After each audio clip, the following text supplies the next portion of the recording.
Hey kids, this is Ivy. How you doing? Well, it is day 5 of RPG A Day 2018, and today's prompt is favorite recurring NPC.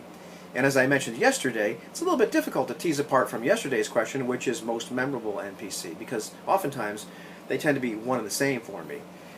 And that's not even to mention my favorite and most memorable recurring drink, the official drink of All for One Regime Diabolique, Diet A&W Root Beer. Mmm, delicious. But I digress, and has nothing to do with this video at all.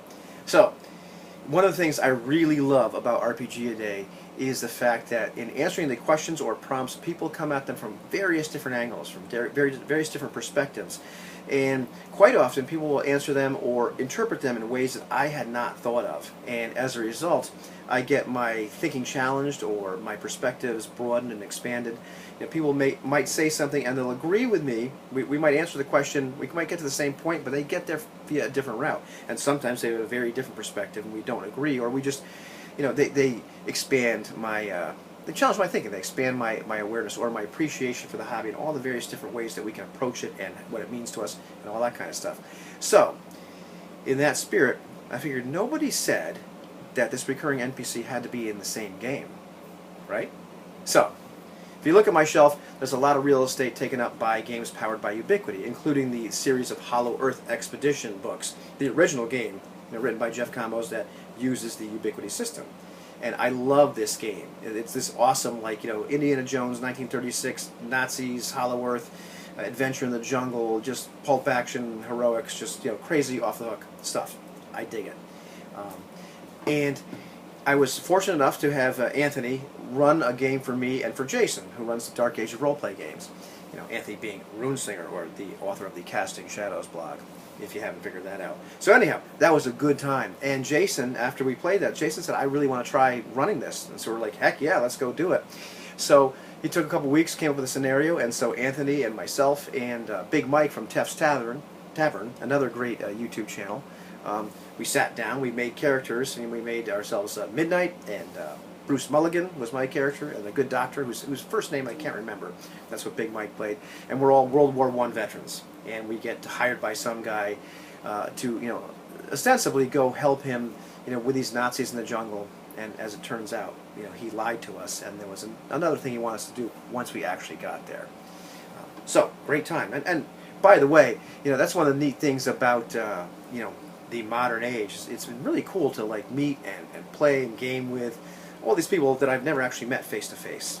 Once again, I'm digressing, but here we go. We're playing this great game. Jason did an awesome job. It's up on his channel, as a matter of fact. And we get to this point where we're outside this Nazi camp at night, and our guide / benefactor has kind of come clean to us that he wants to use this machine, this digging machine, to get some fountain of youth type thing in the Hollow Earth. But at this point, we're there. We're in for a penny. We're in for a pound. We're unstable, but plucky World War I veterans, and we're definitely not afraid of shaking up a few Nazis. So we're there trying to figure out what's our best move, and we're looking around the camp, and we noticed some 55-gallon drums of petrol. And we heard, well, that'd be a great diversion if we just blew these things up. And Mulligan's got all this dynamite on him. There's one problem. There's this one guard standing by the gas cans, and he's smoking a cigarette, just kind of standing there kind of idly at his post. And we can see, from quite a distance away, in the dark, when there's lights, his name tag is Fritz. And I'm sure Jason probably just made it up on the spot. We're just like, what does it say? It's Fritz. So, Midnight is able to take him out by throwing an axe, and, Mulligan is able to go and blow things up, and, hilarity ensues. And it worked out really, really well. And of course, we're kind of laughing to ourselves the whole time, thinking that, well, the Nazis aren't even going to know that they're under attack or in danger, because you can hear some commander saying, "Oh man, I told Fritz 100 times not to smoke near the gas cans." So, perfect. So fast forward to later on this year, not a few months ago maybe, I'm playing with this other group of people. I'm playing with Jason, I'm playing with Aloy, I'm playing with Jose, I'm playing, let's see, CGA was in the group, Jim, the FNG, and we're all, and I don't think Sam was involved in this particular one, but we're playing a bunch of different games, and the idea of playing Hollow Earth Expedition came up, and I said, hey guys, I'd really like to run a campaign of this. And so I actually have been running this very slow-moving, on-again, off-again campaign, interspersing it between different games we're playing, but it's been fun so far. Anyhow, They end up in Iquitos, Peru, I believe is where we started off, and they're hired by some guy to go find some relic in the woods, and of course, you know, it's this great genre, right? But true to form, they get there, and there's a Nazi dirigible already there, like in the airport, moored there, and they come to understand this is probably a rival team, probably trying to go after the same thing. So some of the characters decide they want to go to the airport at night to see if there's any way they can sabotage this. So they get there, and they're not super stealthy, so they get noticed. And who they get noticed by? Well, they get noticed by this guard that's standing under the dirigible and smoking this cigarette next to these cans of gasoline. And they can read from the fence, far away in the dark, well, his name's Fritz. And it was just kind of this spur of the moment. What's the guard's name? Well, it's Fritz. There he is again. And they were able to do some fast talking. But later on, it turned out that he ended up in the jungle with them. Things went awry, and he was part of the remaining Nazi force that captured them.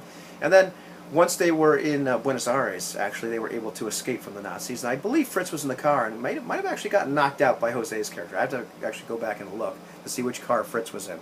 But they may not have seen the last of him. So Eloy gets excited by this and says, I really want to run this game too. So we're like, sure.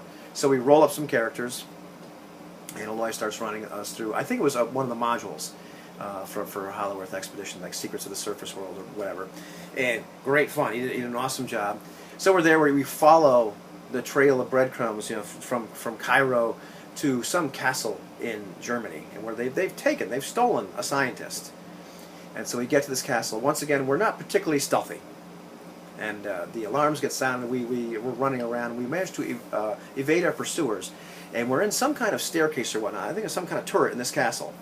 And we look out through this window. We see this sinister ritual starting to happen, you know, straight out of Raiders of the Lost Ark.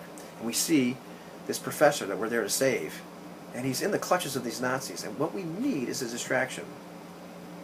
And we happen to notice there's this guard standing near these cans of petrol, and we know we could probably shoot them with our guns enough times to make the whole thing blow up. And even though we're like 100 yards away, we can still read the name tag on his uniform. You know, that's one of my favorite recurring characters, and we always just laugh every time Fritz shows up. You know, he's become a staple in Hollow Earth Expedition, and I hope that he remains a staple in all the games of Hollow Earth I play for the rest of time. So that's my favorite recurring character. What about yours?